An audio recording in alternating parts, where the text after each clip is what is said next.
परवरिश तो सही माँ से। जब डॉक्टर ने कहा था तेरा बेटा बचेगा ना, कि अगर ऑपरेशन नहीं किया गया तो ये मर जाएगा, माँ ने कहा ठीक है तैयार हूँ, मेरा ऑपरेशन किया जाए।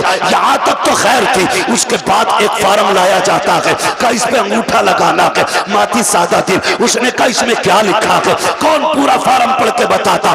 डॉक्टर ने कहा इसमें लिखा है अगर ऑपरेशन के दरमियान तू मर गई तो हमारी गारंटी नहीं है। खुदा की कसम, जब वो फार्म लाया जाता है हर रिश्तेदार की आंख में आंसू है, सारे भाई रो रहे हैं, सारी बहनें रो रही है, माँ भी रो रही है खातून की, लेकिन माँ नहीं रोती है, उसे बच्चे की पैदाइश की खुशी होती है। अपनी जान का सौदा किया, वो तुझे क्या लगता है तू यूं की दुनिया में आया है? माँ ने पेट की 7 खाले कटवाई है तब तुझे जिंदगी मिली है।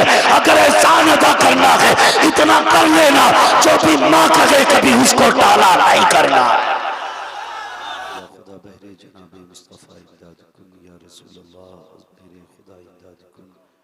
या शहीद करबला या दाफिए करबला कुल रुखा शहजादा कुल कुल कबा इमदाद कुल गौसे आज़म बबनी बेसर सामा मदद क़िबला दीन मदद काबा ईमा मदद बगिरदाबे बला उफ्ताद कश्ती मदद कुन मदद कुन मदद कुन या मुईन अद्दीन चिश्ती क़ादिरी नारे या गौसे आज़म ज़नम दमज़ शेख अहमद रज़ा ख़ान कुतुब आलम ज़नम बलगल हुला बिकमालिही कशफत तुजा बिजमालिही हसनत जमीउ खिसालिही सल्लु अलैहि व आलिही। करूँ तेरे नाम पे जहाँ फिदा, मैं बस एक जहाँ तो जहाँ फिदा, दो जहाँ से भी नहीं जी भरा, करूँ क्या करोड़ों जहाँ नहीं। जिसको अपने नबी से जितनी मोहब्बत का दावा हो, कोशिश करें उतनी आवाज़ के साथ रसूल और आले रसूल की बारगाह में दुरूद व सलाम की डालियाँ निछावर करें। पढ़ें बावाज़े बुलंद अल्लाहुम्मा सल्ली अला सय्यिदिना व शफीइना व नबीना मौलाना मुहम्मदिन बादिनिल जूदी वल करम व आलिही व अस्हाबिही व बारिक वसल्लम सलातुम व सलामुन अलैका या रसूलल्लाह सल्लल्लाहु तआला अलैहि वसल्लम। मैं दिली मुबारकबाद पेश करता हूँ मखदूम गिरामी आली जनाब सूफी निज़ामुद्दीन साहब क़िबला दामजिल्लहुल आली और इनके साहबजादे भाई मौलाना जाहिद निज़ामी साहब और जुमला अहिब्बा अइज़्ज़ा अक़रिबा और जुमला शिक़ान मुस्तफ़ा को इतनी अजीम महफिल का इनेकाद किया। अल्लाह ताला सबकी कोशिशों काविश को अपनी बारगाह में कबूल फरमाए और मौला ताला हमारे तमाम जलसों को बामकसद और बामुराद बनाए। अज़ीज़ान मिल्लत इस्लामिया, अभी आपने ख़तीबुल हिंद हुज़ूर गाज़ी मिल्लत से जो गुफ्तगू सुनी, ये यकीन करें आबे ज़र से लिखने के काबिल है। और मैं तो कहता हूँ बिहार वालों फ़ख्र करो, अल्लाह ने आपको बहादुर गाज़ी मिल्लत दिया है। क्या बात है, बहादुर गाज़ी मिल्लत मिला है आपको। हाँ, वरना टाइटल लगाने वाले तो बहुत मिलते हैं। मैं एक बात कहता हूँ, अल्लाह करे हर सूबे के अंदर अगर एक ऐसा गाज़ी मिल्लत पैदा हो जाए ना, तो पूरी कौम मुस्लिम ना खुदा की कसम मजबूत खड़ी नजर आएगी, मजबूत खड़ी नजर आएगी। और ये सच्ची बात है जो भाई महबूब गौहर साहब ने कही थी कि सदियों में जाके कोई एक लाल ऐसा होता है। खतीब बहुत मिलेंगे, चरब ज़बान बहुत मिलेंगे, बहुत बड़ी लफाजी करने वाले, जुमलों के जाल बंदे डालने वाले, लेकिन जो दिलों पे दस्तक देना ऐसे लहजे कम मिलते हैं। मैं आपसे इतना कह के जाऊंगा, आप ना इस गाज़ी मिल्लत की हिफाजत करना, और जब अपने बच्चों की दराज़ी उम्र के लिए दुआएं मांगा करो या अपने बाप की उम्र दराज की दुआएं मांगा करो ना, हाथ उठा करके ना इस माँ के लाल के भी दुआएं कर दिया करो। हाँ, बड़ी बात है और बहुत बड़ी कुर्बानी है। मिल्लत का दर्द लेके कितने लोग उठते हैं। कभी कभी हम भी सोचते हैं ना, हिंदुस्तान में सबसे पहले और सबसे सख्ती के साथ आवाज उठने वाली फिलिस्तीन के हक में हुजूर गाज़ी मिल्लत की आवाज है। मैं साफ बात कहता हूँ, मुझे इससे परवाह नहीं है कौन बुलाएगा, कोई नहीं। पाए मोरा लंग नेस्त मुल्क खुदा तंग नेस्त, सीधी सी बात है। अल्लाह इस मर्द मुजाहिद को सलामत रखे। कभी रोना भी आता है। हजरत की ये जिंदगी के जो लम्हात गुजर रहे हैं ना, बहुत बड़ी बात हजरत ने कही। अब तकरीर ना तो मैं तकरीर के लायक हूँ, हजरत की गुफ्तगू के बाद मैं समझता हूँ कि तकरीर करना बिल्कुल ऐसा ही है जैसा कि दिन में सूरज के सामने किसी चिराग की रोशनी तलाश करना। बस मेरी इतनी सी बात सुन लीजिए। हजरत ने कहा था कि अब काम घड़ी देख के करने का वक्त नहीं है, अब जरूरत देख के काम करने का वक्त आ गया है। जरूरत देख के काम करने का वक्त आ गया। तहरीक बेदारी जो इतनी बड़ी तंजीम चल रही है, गांव गांव शहर शहर नगर नगर जाकर के हमें बेदार करने की कोशिश की जा रही है। हजरत फरमा रहे हैं इस इलाके में शादियां सबसे ज्यादा हैं, तुम्हें खुदा का वास्ता किसी शादी में डीजे नहीं बजना चाहिए, ये अहद करो, वरना तकलीफ होती है, तकलीफ होती है। अभी हजरत ने एक बात पूछी कि बताइए कि रिचार्ज कितने का होता है, तो छोटे से बड़े तक सब ने बता दिया था महीने भर का रिचार्ज। लेकिन अगर आपसे कोई ये पूछे कि गाजा से या फिलिस्तीन से हमारा रिश्ता क्या है, कितने लोग जानते हैं, कितने लोगों को पता है जमीन से हमारा रिश्ता क्या है? बस इतना समझ लो, फिलिस्तीन वो जमीन है जिस जमीन पे जाके मेरे महबूब ने नबियों की इमामत फरमाई है, वो जमीन है। मस्जिद अक्सा वो मकान है जहां से महबूब अर्शों की सैर के लिए तशरीफ लेकर के गए। इसका तज़किरा हमारे कुरान में है और इसका इश्क हमारे सीनों में रहना चाहिए। सारे लोग इश्क करते हैं ना, फिलिस्तीन से मोहब्बत है ना सबको, बोले जरा कितनों को है? सबको है ना। मगर एक बात बताओ, जिनके घर के अंदर लाश पड़ी हो वो डांस नहीं किया करते, जिनके घर के अंदर ऐसी लाशें हो कि जिन लाशों पे सर सलामत ना हो, वो अपने शहरों के दिन अय्याशियां और बदमाशियां नहीं किया करते, जिनके घरों के अंदर बेटियों के सरों के दुपट्टे बच्चों के कफन बन गए हों, वो अपने घर की शादियों के अंदर बेटियों के दुपट्टे और उनके ठुमकों पर रक्स नहीं किया करते। अगर तुम्हें दर्द है ना अक्सा से, अहद करो आज के बाद किसी शादी के अंदर हमारे डीजे नहीं बजेंगे, कई गाने नहीं बजेंगे। और तुम्हें खुदा का वास्ता, तुम आज भी अपने ऐश में डूबे हो, अपने ऐशो इशरत में डूबे हुए हो। मैं कभी सोचता हूं, कभी ख्याल आता, जब दुआ के लिए हाथ उठते हैं ना, मुझे बगदाद वाला गौस याद आता है। एक दिन मैं सोचने लगा, यही बगदाद वाला जब घर से पढ़ने के लिए गया, सरकारे गौसे पाक फरमाते हैं बड़ी भूख लगी थी, इतनी भूख थी कि मैं खुद निकल गया दरिया के किनारे, ताकि मुझे जो लोग सब्जी धोने के लिए किनारे पे आते हैं उनकी फेंकी हुई कुछ सब्जी मिल जाए। कहते मैं गया, मैंने देखा मुझसे पहले कुछ भूखे लोग वहां पर थे, वहां पर थे। कहते बस मैंने उनको देखा और पलट आया, कहीं ऐसा ना हो कि जिस चीज की तलाश में ये आए हैं उसी की तलाश में मैं आया हूं और वो चीज मुझे मिल जाए, इनमें से कोई मेरी वजह से भूखा रह जाए, इनमें से मेरी वजह से कोई भूखा रह जाए। ये सरकार गौसे पाक का किरदार। और हमारी कौम अभी तक करामतों के ढोल बजा रही है। याद रखिए, करामतें सुन के कोई वली नहीं बना, अगर वली बनोगे तो उनके अखलाक और उनके किरदार को पढ़ने के बाद अल्लाह तुम्हें विलायत अता फरमाएगा। कितने लोगों की कोशिश रहती है हमारे अखलाक और हमारा किरदार बगदाद वाले की तरह। बहुत गौर से सुनिएगा, गौसे पाक ने भूख के आलम में नदी पे से वापस लौट आए ताकि इनमें से कोई बंदा भूखा ना रहे। आज कितनी बेटियों को इसलिए जिंदगी भर सताया जाता है कि तेरे बाप ने खाना ढंग का नहीं दिया था। कितनी बेटियों को पूरी जिंदगी ये ताना दिया जाता है तेरे बाप के पास तो लुकमे तक नहीं थे देने के लिए। खुदारा आप भी साबिर बनो, किसी पे ज्यादती ना करो, जिंदगी इतनी आसान कर दो कि गरीब सर ना पटके बल्कि फख्र से कहे खुदा का शुक्र है उसने मदीने वाले की उम्मत में पैदा फरमाया। ऐसे अखलाक पैदा कीजिए अपने। आज सारे लोग 11वीं का लंगर खाने वाले लोग हैं, ऐसा तो कोई नहीं जो लंगर ना खाता, क्योंकि साहब अल्लाह ताला उम्र खिज़र अता फरमाए। बहुत कमी है। एक दिक्कत ये भी हुई है महबूब भाई, जब से हमारे मदरसों से ना तसव्वुफ की किताबें निकाली गई, तब से सूफियत का मानी बदल दिया। अल्लाह ताला हम सबों की रूह को इश्क़ मुस्तफ़ा से सवरने और सजने की तौफीक अता फरमाए। एक बात हम कहा करते हैं, उजाले अपनी यादों के हमारे साथ रहने दो, न जाने किस गली में जिंदगी की शाम हो जाए।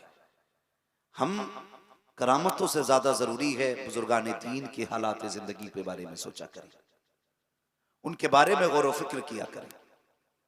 अब तो ऐसे भी लोग पैदा हो गए गौसे पाक की करामत से भी तौबा कराई जा रही है। अल्लाह खैर फरमाए, ये कौम कहां जाके रुकेगी। हालात बहुत ज्यादा इस वक्त संगीन है। अल्लाह ताला इस उम्मत पे रहम फरमाए।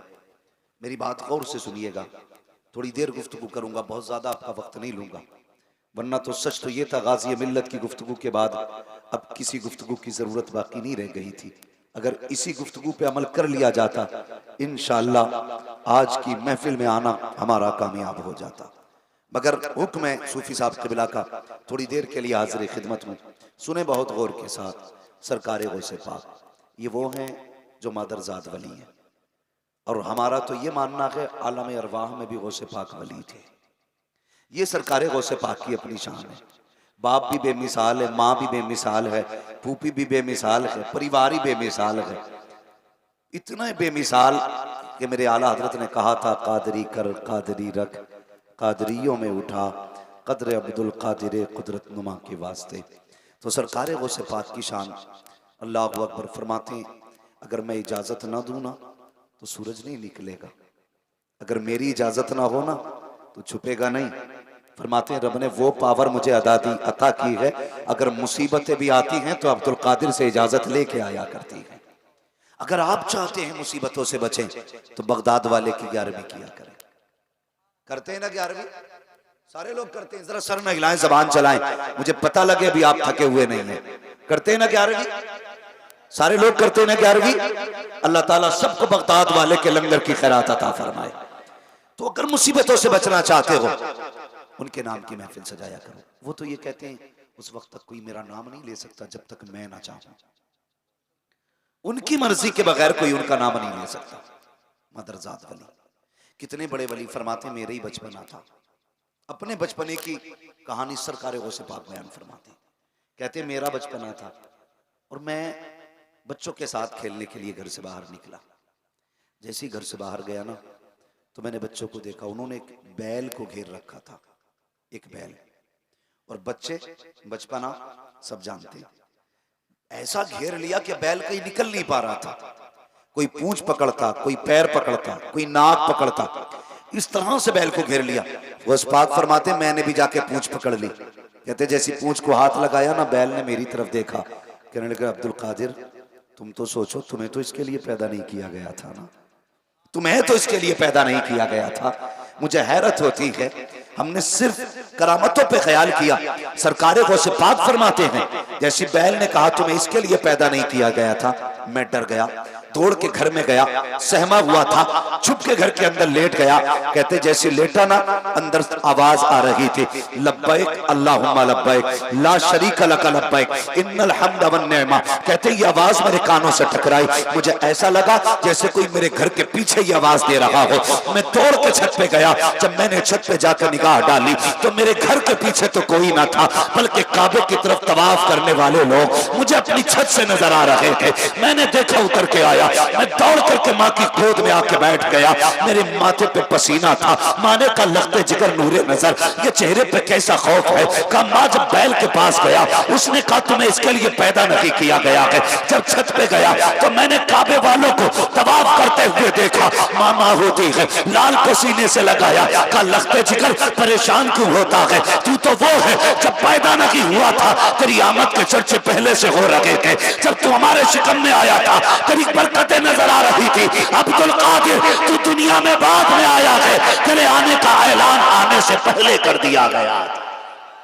नारे तकबीर, नारे रिसालत, फैजान सरकार गौसे पाक, जिक्र सरकार गौसे पाक, हजरत मुफ्ती हम्माद रजा साहब मुरादाबादी। तवज्जो है सारे लोगों की, बस अब जरा सुनिए। गौसे पाक अम्मी अंदर गई, जानते हो अम्मी ने 80 दिरहम निकाले जो बाप छोड़ के गए थे। ठीक है जी, 80 दिरहम, 40 अलग किए, 40 अलग किए। गौस पाक की बारगाह में आई, बेटा अब्दुल कादिर तुम्हारे हिस्से के 40 हैं, 40 तुम्हारे भाई के, ये लो और इल्म दीन सीखने के लिए जाओ। अब्दुल कादिर याद रखना, माँ नहीं आएगी, अकेले जाना है, अकेले जाना है। जैसे इतना सुना, सरकार गौसे पाक माँ का चेहरा देखने लगे, कहने लगे जैसे आपकी मर्जी है। सरकार गौसे पाक जब चलने लगे, सरकार गौसे पाक की अम्मी जानती थी आज के बाद अब्दुल कादिर से मुलाकात नहीं होगी। आपने आवाज दी, अब्दुल कादिर जी अम्मी आ मेरे सीने से लग जा। जब तुम परदेश जाते हो माएं मुड़ मुड़ के देखा करती हैं, एक बार तो मेरा बेटा मुझे देख ले, लेकिन तुम बीवी को 10 बार पलट के देखते हो, एक बार पलट के माँ को नहीं देख सकते। तुम्हें खुदा का वास्ता घर से निकला करो, सबसे आखिर में माँ से मुलाकात किया करो, और जब घर में आया करो सबसे पहले माँ से मुलाकात किया करो। सरकार गौसे पाक को माँ ने बुलाया, अब्दुल कादिर जी अम्मी मेरे सीने से लग जा।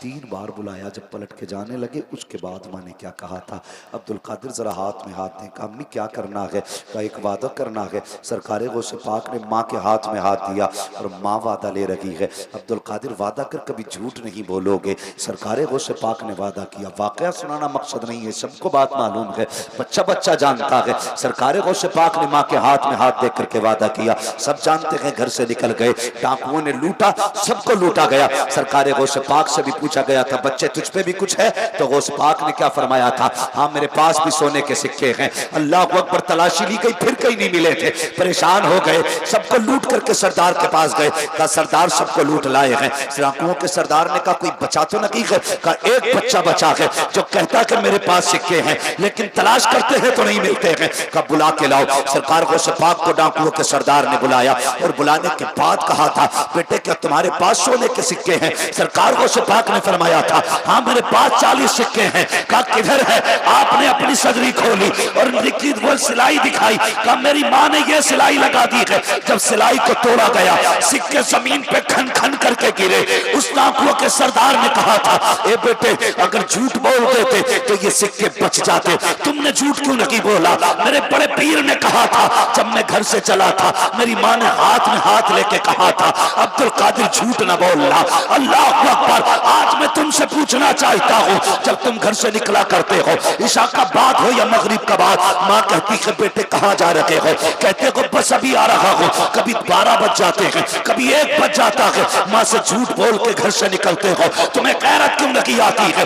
मगरिब के बाद घर से जाते हो और कहते हो बस अभी आया। यार तू तो यारों के साथ बैठ करके चौराहे पे चाय पी रहा है, तुझे पता है तू यारों के साथ होटल पे खाना खा रहा है। जिस माँ से कह के आया था अभी आऊंगा पलट करके, उस माँ ने तेरी वजह से खाना नहीं खाया है, उस माँ ने तेरी वजह से अभी तक एक लुकमा हलक से नहीं उतारा है, और तुम माँ से बातें करके झूठ बोला करते हो। हया आनी चाहिए, गैरत आनी चाहिए। माँ से कभी झूठे वादे ना किया करो, जो माँ के कहा करो वही करके दिखाया करो। माँ कहती है कब आना है? बस अभी आया। और कहते हो माँ बेवकूफ है। नादान माँ बेवकूफ नहीं होती है, ये तो इतनी चालाक है। जब तू बोल नहीं सकता था तेरे रोने से तेरी भूख पहचान लेती थी, जब तेरी जबान पे जुमले नहीं आते थे तेरे आंसुओं से दर्द का अंदाजा लगा लेती थी। तुझे माँ बेवकूफ लगती है, खुदा की कसम ये बेवकूफ नहीं हो सकती है। इसने तेरी नब्ज पकड़ के बता दिया था आज बुखार देखना होता है, लैब में ब्लड डाला जाता है,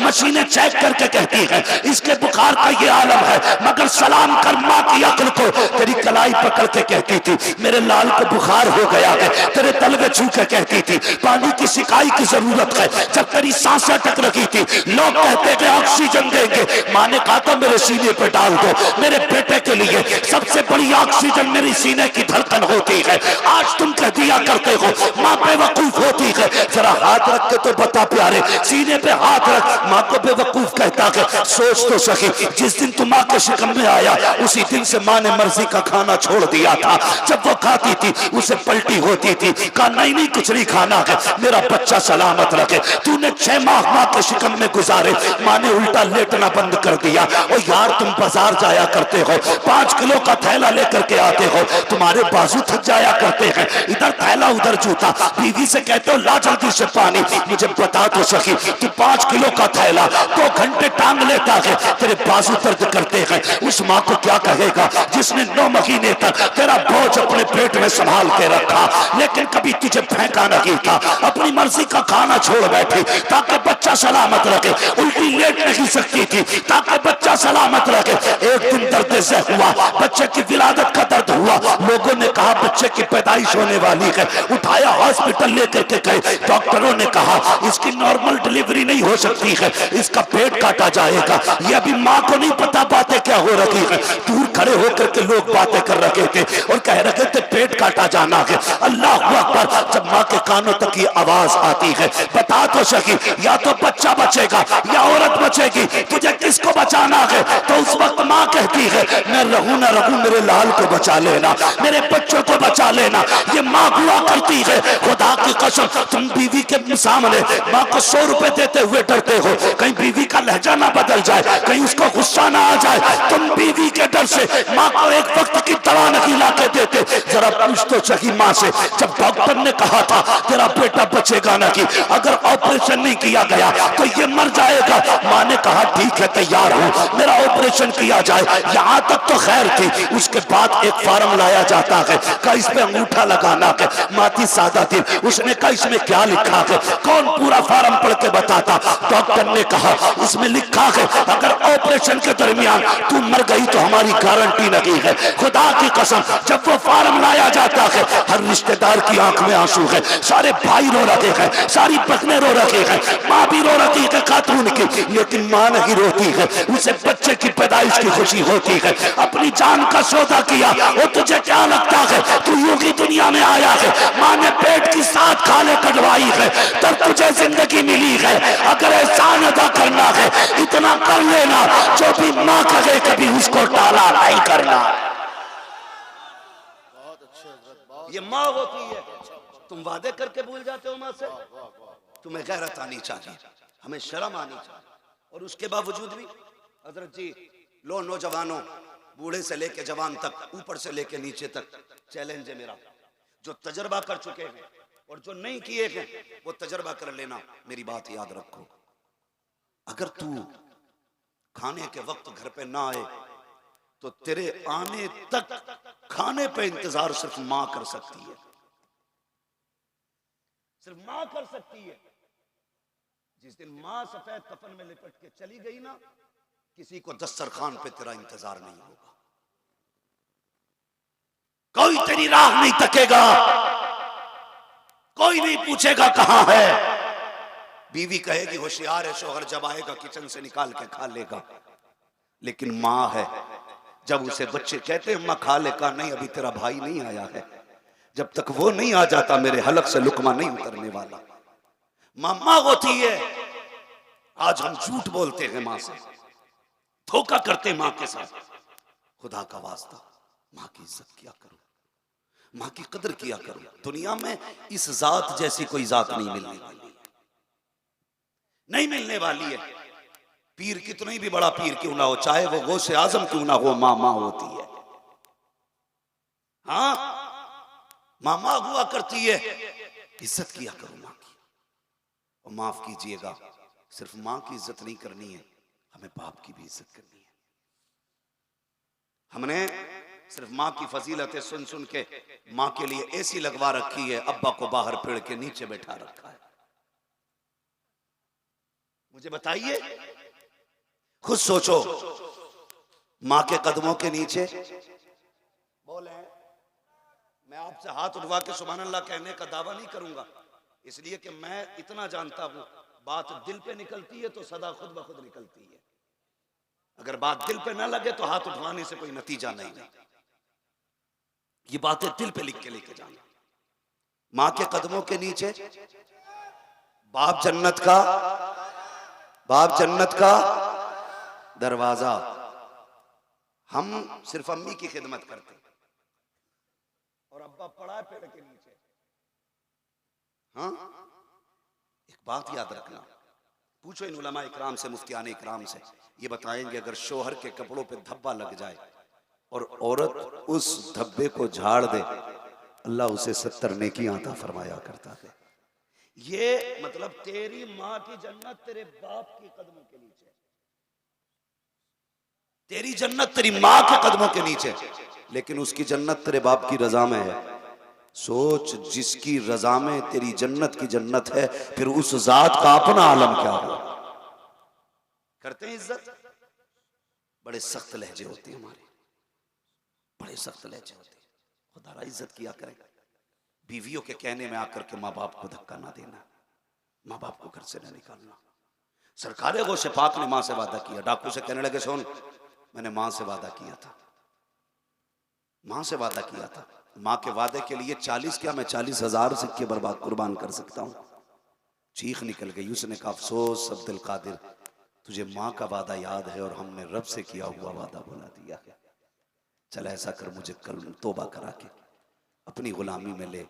जानते हो, जब इतनी बात कही ना, तो जो बाकी के साथी थे ना, डाकू के चेले, उसने कहा जब चोरी साथ की है ना, तो फिर जन्नत में भी साथ ही जाना है, फिर जन्नत में भी साथ जाना है। ये सरकारे गौसे पाक का किरदार है, ये सरकारे गौसे पाक का किरदार है। एक हमारा किरदार देखो, हमें तो जहां से मिल जाए बस लूट खसोट से फुर्सत नहीं। मदद किया करो किसी की, दिलों में जगह रखो। गुंजाइश नहीं हमारे पास, कोई गुंजाइश नहीं। इतनी तंगी हो गई है ना दिल में, अल्लाह माफ करे। बस सरकारे गौसे पाक रज़ी अल्लाह ताला एक दिन जा रहे थे घूमते हुए, तो दरिया पार करना था आपको। कश्ती की तरफ बढ़े तो आपने देखा ना, कश्ती वाला किसी बंदे को धक्का दे रहा था। धक्का आप भी पहुंच गए, फरमाने लगे क्या बात है। तो जिसको धक्का दिया था ना, उसने कहा जनाब मैं गरीब हूं, और मेरे पास देने के लिए किराया नहीं था, इसलिए इसने मुझे धक्का दे दिया। गौसे पाक ने अपने शागिर्द से हुक्म फरमाया, जाके मेरी दरसगाह से सोने के सिक्कों की थैली उठा के ला, सोने के सिक्कों की थैली। और आपने कश्ती वाले के हवाले करके कहा था, ले संभाल के रख। आज के बाद अगर कोई गरीब आए ना और उस पर किराए का पैसा ना हो ना, तो उसे अब्दुल कादिर के पैसे से कश्ती पार करा दिया दरिया। उसे अब्दुल कादिर के किराए से दरिया पार कराना। आज कितना करते हो, आज कितना करते हैं। सगा भाई हॉस्पिटल में हो और भतीजी दरवाजे पे बिलक रही हो, तो चचा कहता थोड़ी देर पहले कहती तो मदद करता। इस दौलत की भूख ने रिश्ते तोड़ दिए हमारे, हमारे अपने अपने नहीं रहे। आज पैसा सब कुछ है मेरे भाई, पैसा जेब तक रहना चाहिए, रिश्ते दिल में रहने चाहिए, वरना पैसा तो होगा कोई अपना नहीं होगा, पैसा तो होगा कोई अपना नहीं होगा। मेरे भाई कितनी दूरियां हो गई। आज कोई अल्लामा बन गया, कोई मुफ्ती बन गया, कोई पीर बन गया, कोई इंजीनियर बन गया, कोई डॉक्टर बन गया, लेकिन जब छोटे थे तो सब भाई भाई थे, सब भाई भाई थे। और कैसे रिश्ते थे बचपन में, ऐसे रिश्ते थे, अगर दो भाई अलग अलग स्कूल में पढ़ते थे, एक पहले आ जाता था और एक बाद में आता था, तो जो पहले आता था माँ उसे खाना देती थी, कहती थी बेटे खा ले, वो कहता था नहीं, जब तक वो भाई नहीं आ जाता मैं खाना नहीं खाऊंगा। कौन थे ये? भाई भाई थे, भाई भाई थे। अगर कोई चीज आई, माने एक बेटे को दी, तो उसने दूसरा हाथ फैला दिया, माँ ये मेरा हिस्सा था, मेरे भाई का हिस्सा भी दिया जाए। ये बचपन था हमारा। अगर किसी ने बचपन में हमारे तमाचा मार दिया, तो भले दूसरा भाई छोटा क्यों ना हो, हमारे लिए लड़ जाता था। कल भी यही भाई थे, खून भी यही था, रिश्ते भी यही थे, और आज भी यही रिश्ते, यही भाई है, यही खून है। लेकिन आज क्या है, कल जितने के लिए दूसरों को मारने जाते थे, आज उतनों के लिए अपनों के कान पे तमंचे लगा रखे। कल जिस बात के लिए दूसरों से लड़ते थे, आज तुमने वही कयामत अपनों पे ढा रखी है। क्यों हुआ ऐसा? तो जवाब सिर्फ यही है, जब तक दौलत दिल में नहीं थी तब तक रिश्ते दिल में थे, और जब दौलत दिल में आ गई तो रिश्ते दिल से निकल गए। ये दौलत कुछ नहीं है, इसके पीछे ऐसे ना जाना कि अपनों को भूल जाओ। दिलों में जगह रखा करो, गुंजाइश रखा करो, अपनों पे खर्च किया करो। याद रखना, कभी कभी दवाएं वो काम नहीं करती हैं जो दुआएं काम कर जाया करती हैं, जो दुआएं काम कर जाती हैं। लेकिन दुआ लेता ही कौन है? सूफी साहब, अरे वो उन्हें क्या पता, वो तो तारीख दुनिया है। उसके बाद चल रहे हैं। उसने पढ़ाई करी है 18वें तक, क्या है, LLB है। उसके पास गए, भाई बता जमीन फंस रही है, भैया ले रहा, क्या करना? कहता 10 साल की करा दे। उसके पास गए जिसने 18 साल किताबें पलटी थी। 18 साल उसने कहा गोली मार दे जाके, बाइज्जत मैं बरी करा दूंगा।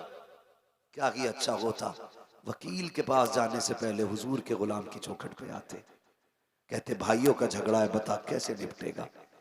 ये कहते छोड़, जो पैगाम मुस्तफ़ा ने दिया है उस पे अमल कर लो, तुम्हारे घर भी आबाद रहेंगे और जिंदगानियां भी आबाद रहेंगी।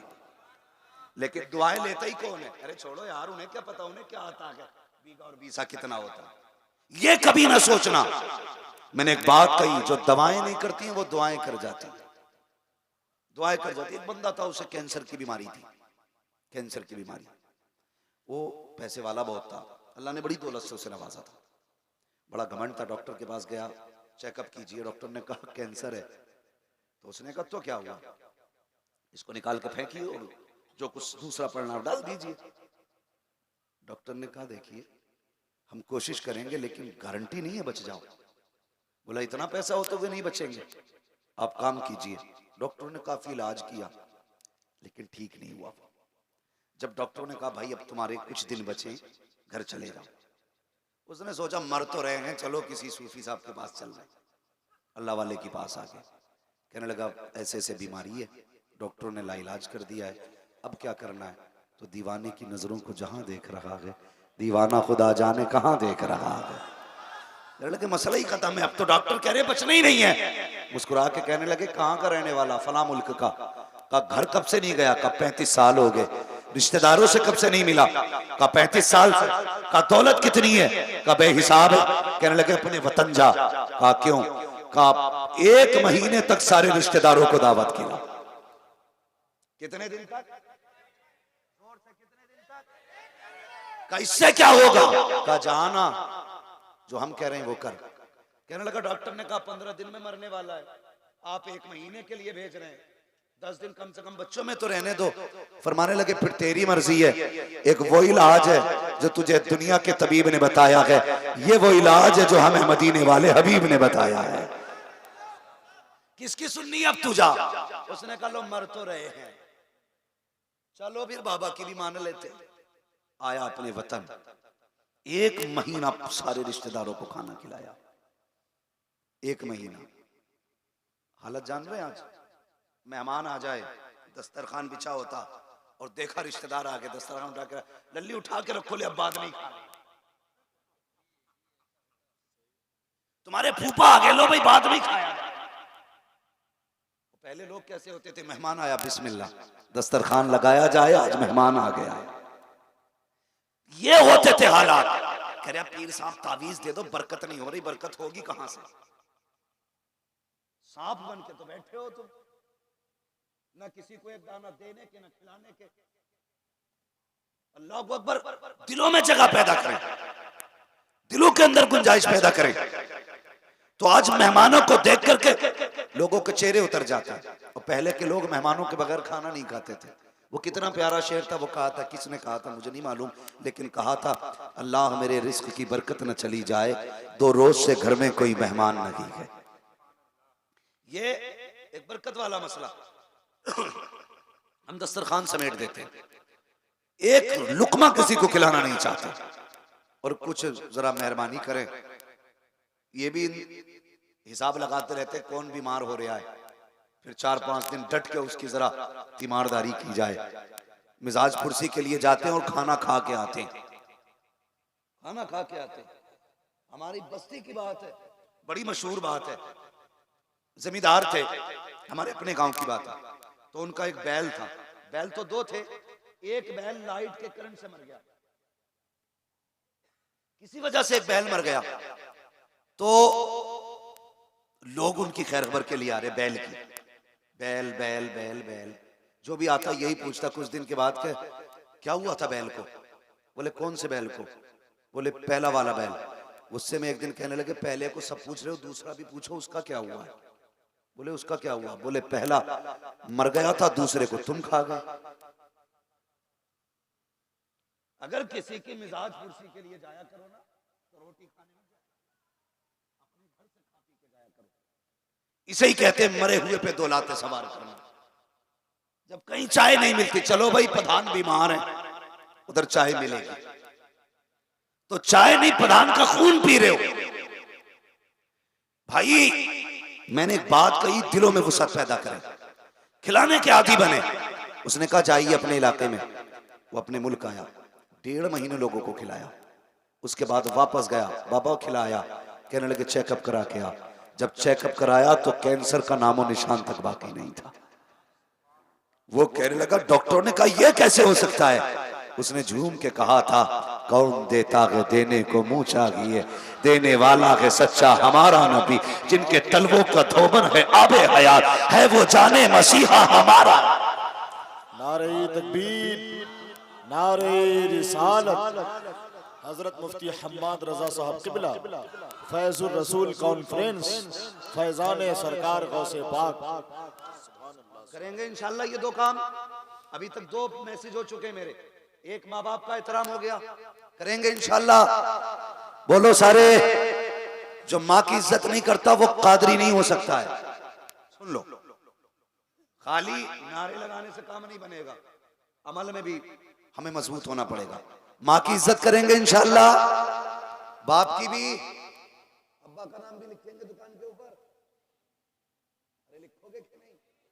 अब्बा का भी लिखना है, ये मेरे माँ बाप की दुआ, ये लिखना है। तीसरी बात मैंने क्या कही है?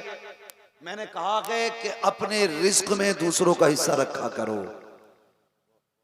करेंगे भी इंशाल्लाह। अब तीसरी बात कर, चौथी बात कर लूं, सुनेंगे? सुने, कुछ पीर निकले हुजूर, अल्लाह सलामत रखे। मैं तो कहता हूं अगर मुरीद होना तो इमामों को मुरीद होना शुरू करो, कम से कम ये नमाज तो बाजमात पढ़ते,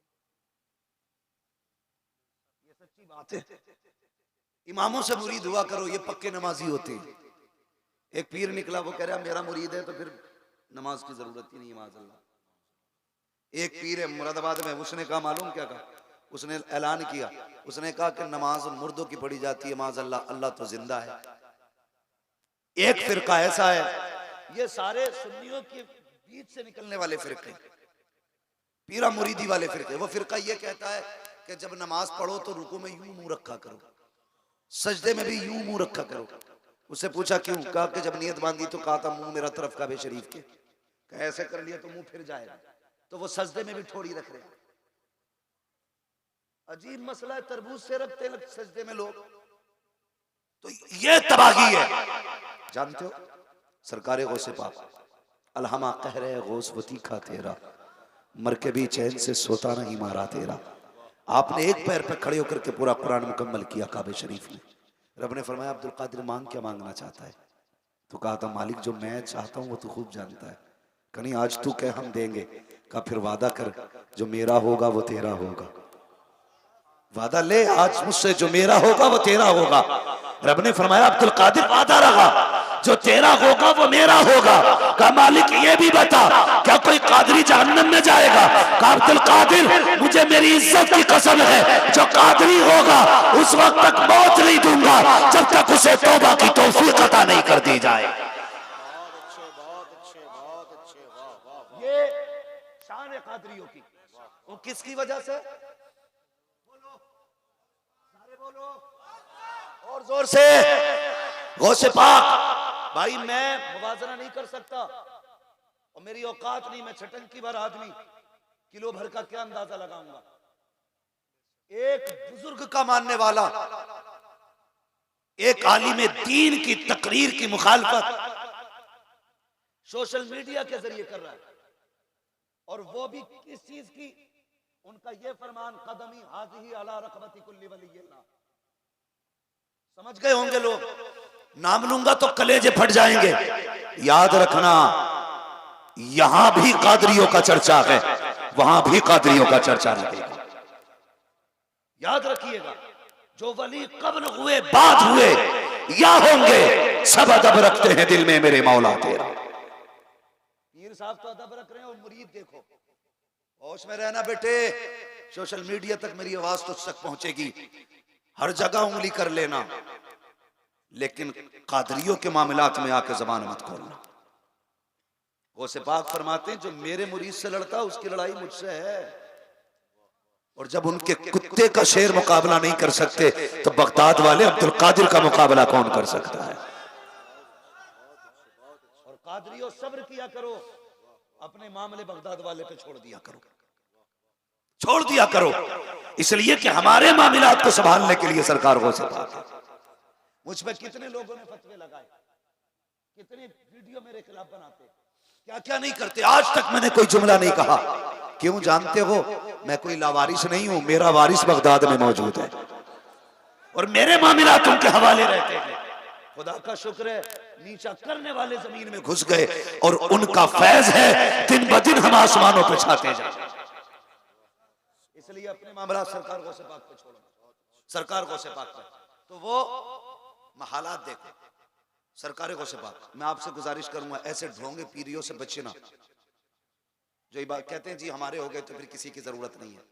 ये शान सरकार गौसे पाक की है, जो कादरी होगा वो जहन्नम में नहीं जाएगा, अल्लाह ताला उसे तौबा की तौफीक देगा। ऐसे बहुत सारे वाकयात मेरे जहन में हैं, लेकिन वाकया बताना मकसद नहीं है, बस कुछ पैगाम दे के जाना चाहता हूँ। रात काफ़ी तेज़ी से बढ़ रही है, वक्त गुजरने वाला है, इतनी रात तक आप जागे हुए हैं और बैठे हुए हैं। अल्लाह आपकी नज़रों को सलामत रखे, नस्लों को सलामत रखे। नौजवानों, दो पानी ऐसे होते हैं जो बड़े काम के होते हैं, एक ट्यूबवेल का पानी होता है जो फसलें संवार देता है, एक रात को मुसल्ले पे गिरने वाला आंसुओं का पानी होता है जो नस्लें संवार देता है। ये दोनों पानी बड़े कीमती, एक पानी जो फसलें संवारता है, एक पानी जो नस्लें संवारता है। इन दोनों पानियों को मजबूती से थामना सरकार गौसे पाक। शेख सादी शिराजी रहमतुल्लाह तआला अलैह फरमाते हैं कि काबे शरीफ के तवाफ में लोग मसरूफ थे, कोई अपने लिए कुछ मांग रहा था, कोई कुछ मांग रहा था। कहा उसी भीड़ में एक ऐसा शख्स भी था जो रो रो के अपने गुनाहों की माफी मांग रहा था और इस दर्द से रो रहा था कि लोग अपनी दुआएं करना भूल गए और सब उसकी तरफ मुतवज्जे हुए। सबने कहा मालिक ये इतना गुनाहगार है तो इसे बख्श दे। इसका लहजा बता रहा है ये बड़ा गुनाहगार है, ए अल्लाह इतने दर्द से रो रहा है, मालिक इसे बख्श दे।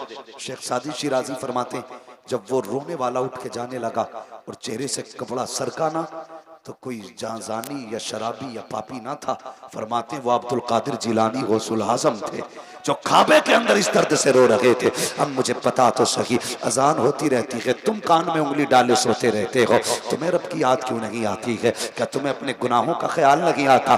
तुम किस चीज पे सहारा करके बैठे हो? क्या गुनाहों का हिसाब नहीं देना है? क्या रब की बारगाह में नहीं जाना है? और यार तुम्हारा रब कितना करीम है, कभी सोचो तो सही। अगर सरकार गौसे पाक ये तय कर लेते हैं जब तक वो नहीं खिलाएगा तो खाना नहीं है, फिर वो खिज़र से कहता है जा कहते मेरी कसम है खा ले, फिर वो कसम दे के खिलाता है। बरेली वाले ने कहा था कसम दे दे के खिलाता है पिलाता है तुझे, प्यारा अल्लाह तेरा चाहने वाला तेरा। ओ नौजवान बता तो सही, जिंदगी गुजरती जा रही है, लोग कहते हैं अल्लाह का शुक्र बड़ा हो गया हूं मैं। कितने साल का हो गया? का 60 साल का हो गया, मैं बड़ा हो गया हूं।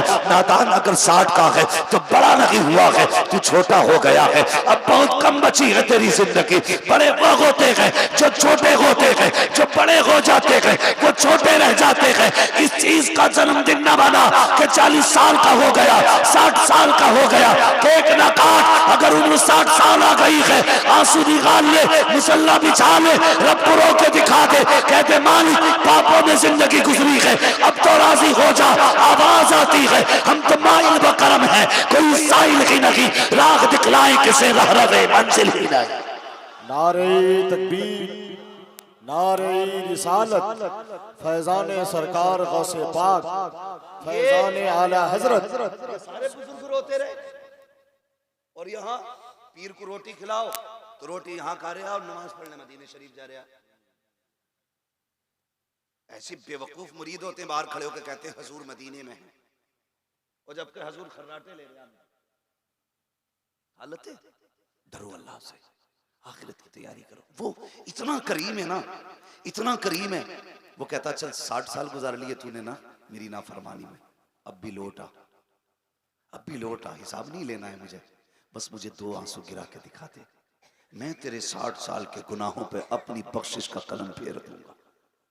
गए हम उसकी चौखट पे पलट के, गए हम उसकी बारगाह में। सोचो तो सही, वो कितना प्यार करता। वो पूछा था किसी ने, किसी से, बता तू जन्नत में जाएगा कि जहन्नम में? उसने कहा जन्नत में। कहा बड़े दावे से कह रहा है? कहा हाँ। कहा क्यों, ये इतना मजबूत दावा कैसे? उसने कहा यार अगर बता, मेरे हिसाब को मेरा रब मेरी माँ के हवाले कर दे, गुनाह कितने भी होंगे मेरी माँ मुझे जहन्नम में डालेगी? उसने कहा नहीं।